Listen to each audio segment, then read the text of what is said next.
আমরা গ্যাস আগে 1200 থেকে 1250 পর্যন্ত কিনছি, এখন আমরা 1550 কিনা লাগে। এখন আমরা গরিবের লাগি বেশি গেছে না নি মাজন নাই আমরা তার মাজন নাই আমরা 1400 টাকা 1400। আমরা গরিব মানুষ কিভাবে আমরা 1500 টাকা দিয়ে গ্যাস ব্যবহার করবো? আমরা যখনই কোনো ধরনের এরকম প্রমাণ পাই যে অতিরিক্ত দামে বিক্রি করছে, আমরা সাথে সাথে ব্যবস্থা গ্রহণ করছি। আপনার যেহেতু আপনার বাউচার আমরা পাইছি, এখন আপনি এত টাকা করে বিক্রি করতেছেন, বিষয়টাই আর কি বলতেন যে আমরা এত টাকা করে কিনতেছি, এত টাকা আমাদের করো। গ্যাস হই নাই, গ্যাস হই নাই, গ্যাস তো আসছে এখন, গ্যাস তো দেখলাম এখন আসছে। মাজন নাই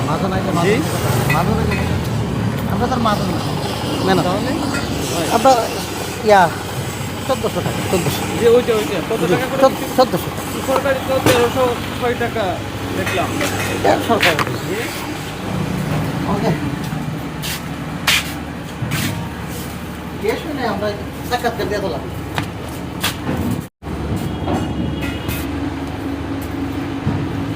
আমরা তো গরিব মানুষ, আমরা গ্যাস আগে 1200 থেকে 1250 পর্যন্ত কিনছি, এখন আমরা 1550 কিনা লাগে। এখন আমরা গরিবের লাগি বেশি গেছে না নি, তোমরা এটা তো ভাড়া যদি কমাইয়া দেয় না, আমরা গরিবের লাগি ভালো হইব, বুঝছেন? তো বেশি ইনকাম না, আমার স্বামী গাড়ি চালায়নি, তাই বেশি হতে আমরা 10 থেকে 12,000 টাকা মাসে বেতন পাই না। আমরা এইটাই চলে না, আমরা সংসারেও 5 জন বাচ্চা কাচ্চা আছে, আর আমরা 2 জন 7 জনে আমরা ভাত আনলে চাউল আনতে পারি না, চাউল আনলে ডাইল আনতে পারি না, আমরা গ্যাস কিলাখান খাইমু অত দাম দিয়ে নেয়া। গরিবের লাগে সব কিছু ওই দাম, এখন চাউল ডাইল লাগাই সব কিছুই দাম। আমরা গরিব মানুষ কিভাবে আমরা 1500 টাকা দিয়ে গ্যাস ব্যবহার করবো? তারা না বেছে 1500 টাকা, এখন ডিলারের বলে দাম বাড়তি দেয়, এই জন্য তারা না কাউকে বলতে বেছে, তোমার দোকানদার বলতে ওই আগে 1300 টাকা, কিন্তু আমরা গরিব মানুষ ইনকাম কত 1300 টাকা দিয়ে গ্যাস কীভাবে ব্যবহার করবো? এখন বর্তমানে আমি 1500 বেশি, 1470ও বেশি, এরপরে আমার কিনে হইলো 1400, এরপরে এখানে খরচ আছে, ঘর ভাড়া আছে, কারেন্ট বিল আছে, এই মিলাই আমি এখন বর্তমানে 1470 1500 হইলা বেশি। এখন এটা তো আর আমরা জানিলাম না, 1306 টাকা যদি হইয়া থাকে এটা তো আর আমরা জানিলাম না। এখন তারা যদি আমরা হয় তোমরা 1400 টাকা দিয়ে কিনতে হইবে, কিন্তু আমরা কিনা লাগবেই। এই যে তারা মেমো দেওয়া যায়, এই যে আমি তো মিশাও তো বলছি, তারা মেমো দেওয়া যায়, আমি মেমো ছাড়া গ্যাস রাখি না, কারণ মোবিল কোর্টে আসা তাই বাড়তিবার, এর জন্য আমি এখন মেমো রাখি। আর আমরা তো খুচরা ব্যবসায়িক, আমরা বেচতাম কিনতাম, কারণ ইদানিং আমরা মালটাল কিছু দেয় না, কোনো কোম্পানি মালটাল দিতেছে না, এই আর কি।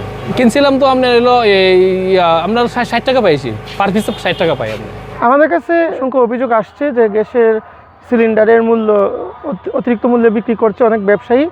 আমরা বিভিন্ন জায়গায় অভিযান পরিচালনা করছি এবং আমাদের জেলা প্রশাসক মহোদয়ের সার্বিক নির্দেশনা এবং ওনার সহযোগিতায় আমরা জেলা প্রশাসনের ম্যাজিস্ট্রেটরাও অভিযান পরিচালনা করছেন। ভোক্তা অধিকার সংরক্ষণ অধিদপ্তর থেকে অভিযান পরিচালনা করা হচ্ছে।